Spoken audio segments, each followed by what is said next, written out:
soaps, wash rags, toothbrushes, everyday items, cups, simple items, shoes, socks, just little stuffed animals, the simple things that we take for granted, things that they don't have. So they get these shoe boxes full, you just stuff them as full as you can, and it literally is just the size of a shoebox. Put those in there and they open it up, and it's like the best thing. So if you want to learn more about that, I'm sure you can find, I know that there's a page, it's called Operation Christmas Child. Type that into YouTube. They have their own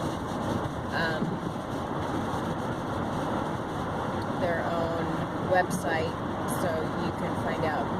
Most churches do it, and you can drop your boxes off. There is postage. You pay the postage, you pay everything for it. You can either get their boxes to put the stuff in, or you can buy your own boxes, like the dollar store plastic boxes, whatever. But if you want more information on that, it really is a worthy cause. If you like to give during the season, it really is an enriching feeling to give to this program if you're looking to give in some way. And so we did that, spent some time with the church. The girls, of course, love to play at the church with the other kids. I'm driving, so I'm paying attention to the road here. And look, it's snowing. Let me show you. This is our first snow in Colorado. Can you believe it? It usually snows here mid to end September, and this is literally our first snow. The girls are tired. See that trunk back there? We stopped at ARC, the thrift store. I got that thing for $10.99, and I refinished the girls' playroom, which used to be our craft/classroom in our loft. I reorganized it, and now that's just their playroom. And I needed something to put their stuffies in, their stuffed animals. And pillows. And I saw that, and I'm like, $10.99, and it looks like it's an antique. They've painted it blue, which I don't really care, but that thing is huge. It's in the back of my van. They had to put it in there diagonally because it wouldn't just fit. So I got it. I mean, how could you not get it? And then they also had these little benches. They had 2 of those. They have names on the top of them, but I can always redo those. So we got those so that they can have some little reading stools. And then I got them some more winter clothes, winter tights, some more dresses. I did go to another ARC while they were at their visitation yesterday and got them some jeans. Haley needed some jeans really badly, and I got them some dresses, some sweaters. They each got a horse at the ARC, and they each got a book. And yeah, so now we are driving to the pharmacy in Brighton, which is on our way home. We were in Wheat Ridge. Our church is in Wheat Ridge. We live in Fort Lupton. It's a good 45 minutes from our house, which is worth it because we love our church. We just recently started going back to our church. When we moved out here, we quit going to our church. We went to another one of our churches for a while, and that church is it's still there, but our favorite worship leader left, our favorite pastor left and started their own church, which we haven't gone, and then Scott was working weekends, so we just kind of stopped going to all of the churches. And we've kept in contact with, my husband, I should say, kept in contact with our pastor. And we've kept in contact with, some of the members. but we just really didn't have a home church.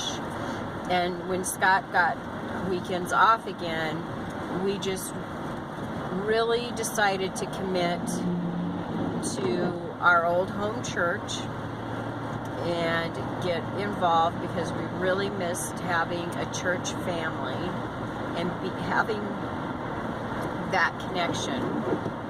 We missed having, the kids having a connection with a church family. There's just something about having a connection with a church family. And the people that go to the church that we've just gone back to, they're such great people. They all, their views on everything are exactly the same as ours. They raise their kids the same as we do. They're just such a great and refreshing resource and people that we want in our lives, and people that we want in our children's lives. So we are so blessed and so grateful that we've made the decision to go back there, and it's been so great that they've welcomed us back. We're so grateful. And they now have a home school group, and so we're going to register in that, where they meet once a week, and then the parents take turns, or the moms, I guess the father's kid as well, take turns teaching the homeschool group. So that will be great, and they do field trips and stuff together, so I'm really excited to get the girls involved in that. Me too! And just to kind of extend our homeschooling a bit, and so that the girls can get more of that socialization. They get that at Awanas, and the girls don't have absolutely any problem with socialization. That's always a big concern when you tell people that you homeschool. People are always so concerned with, but how do you socialize them? Believe me, my girls have no problems with socialization. Not whatsoever. None of the kids in our church or any of the other parents that homeschool have any problem with socialization. They do just fine. If anything, they're more socialized, the kids that go to public schools, because their confidence is so great. Because that's one thing about homeschooling and homeschooling through Christian-based programs, is that they aren't competing in a way that you see competition in public schools, where there's no competition for popularity, how you look, what kind of clothes you wear. There's none of that. So actually, these kids are more well socialized than kids. There's no bullying.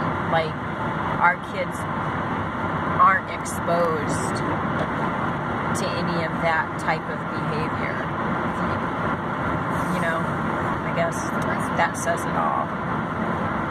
And so, but of course they like to play.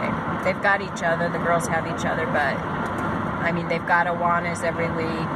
They have swim lessons where they socialize. We're looking for another activity for them to enroll in. We're thinking about maybe basketball. They can't really do dance because that's only once a year in the city that we live in. So we're looking into one additional activity for them to get involved in.